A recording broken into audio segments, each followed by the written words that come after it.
Good day and welcome back to my channel. So here we are in the next update on the Serenity, and I'm at another decision point, juncture kind of thing. But we'll walk through step by step and see where we are, and I'll tell you about the hurdles that I'm looking at.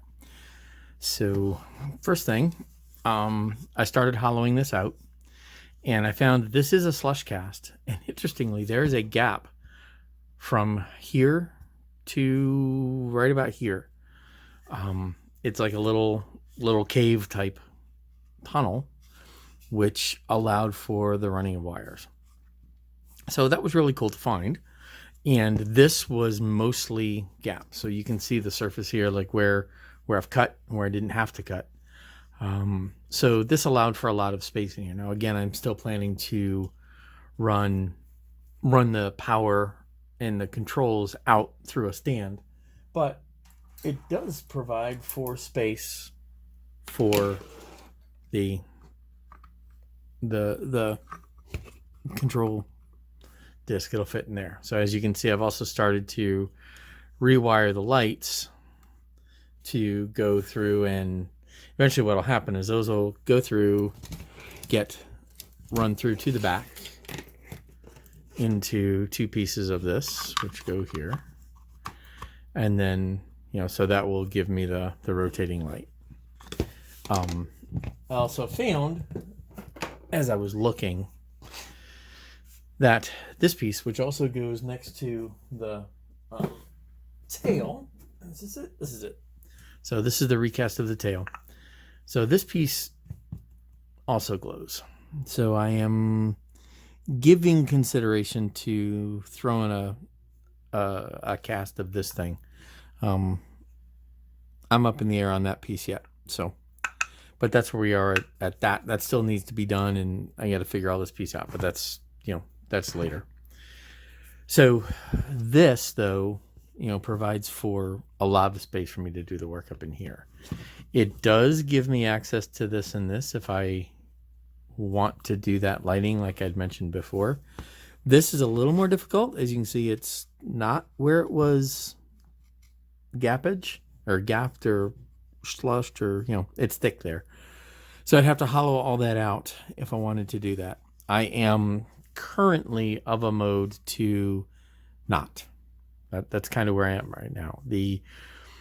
As I looked at some scenes from Serenity, and I looked at some scenes from the movies, or not the movies, but the shows, you can see down through here, and you can see down through here, and you can see the dining hall in here. But I don't like that. It's kind of like a lot of space movies. The inside and the outside don't quite mesh up. So I may just light and show a glow. I may not even go that far. So I'm not. But this does make it easier to do that. So I have the capability. We'll jump off that bridge when we get there. As you can see, I have done a decent amount of scratch building of the cockpit. So when the cockpit cover is on, where'd it go? Here he is.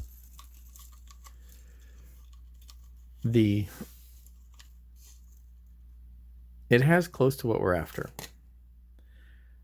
I'm not sure about the scaling, and that's the part that concerns me. The scaling may be off.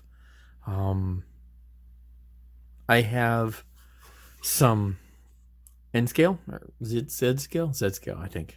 Some miniatures that are coming that are approximately the correct scale to this, and we're going to see how they look in here. If they look workable, then we'll go with this. If they don't look good, then I'll rip all this out and redo it.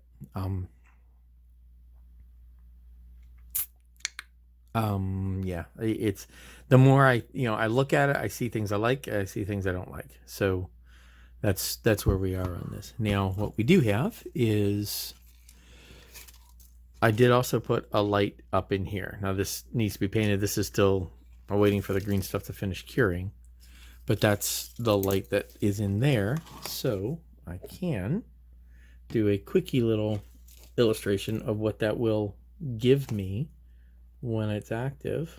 Once I get this here, come on, buddy. I haven't bothered to actually solder this into any kind of a harness, mostly because I'm going to be fiddling with it and I need to send it back down through that gap anyway. But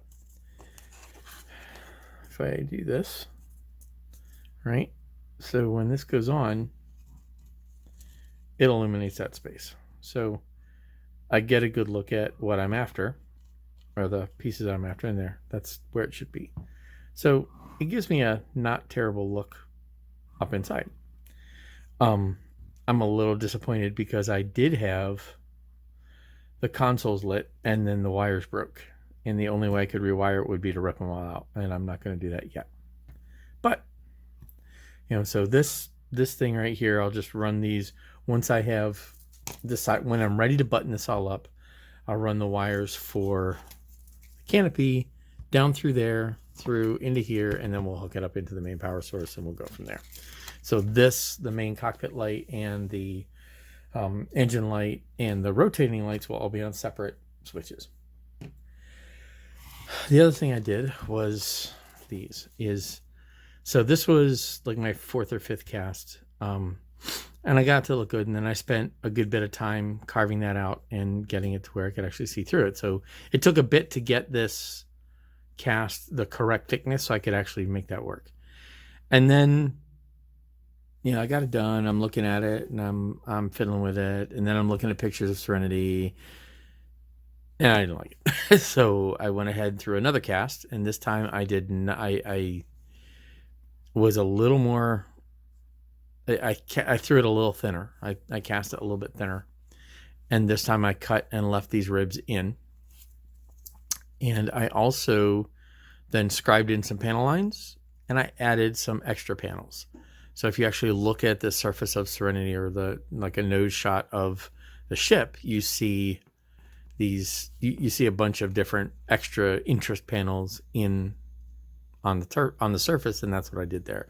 And I think that looks better than this. That's again, be my ship, so that's what I think. So that's how far. That's kind of where we are on the cockpit. Now I know that when I get this together and get this in, there's going to be filling and other fun stuff to do there, because that'll have to go there. I'm going to have a gap like that. That's not going to be hard to fill. It's actually fairly easy to fill.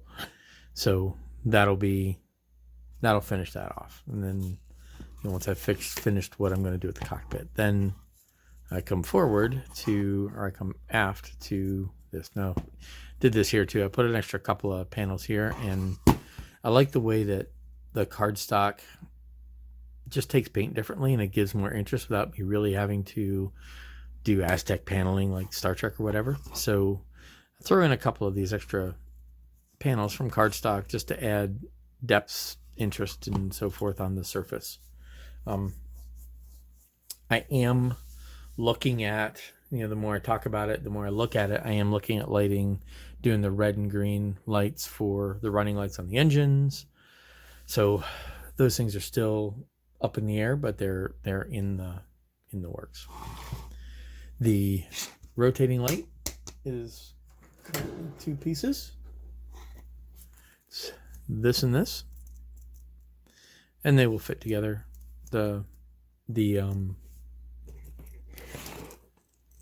These thin ones will fit right inside. They're going to come in through here. We'll put them in here, and then we'll just put them all the way around so that when they go, those rotate, and that's it.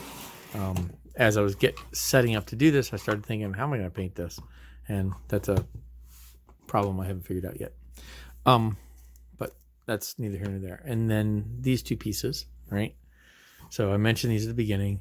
So the question I have is, do I light all of this that could be lit? Or do I cover these panels and just light these? Haven't figured that part out yet. This is the bottom, this is the top. So I'll get to assemble all this, mask, and then paint. This piece will go here. These 2 pieces will go together. This piece obviously goes there, and then we assemble the tail of the Firefly. This can then act as a conduit for the light. So I can still use most of what it has, what the kit has the way it's got it set up. So that's what my plan is. So that's it. Where we are at this juncture is this much. Next up is to make a decision on the scaling of the cockpit and commit to it, and then finalize the painting and button up. Then we just start marching our way back and doing the details on that. I've got like 6 out of the 32 of those done. Yay. And that's taken a bit of time, and just do it a little bit at a time and walk my way through. And that's it. There we go. I will have more for you when I get further along. I hope this is interesting, and we'll see where we get from there. Until next time, happy modeling.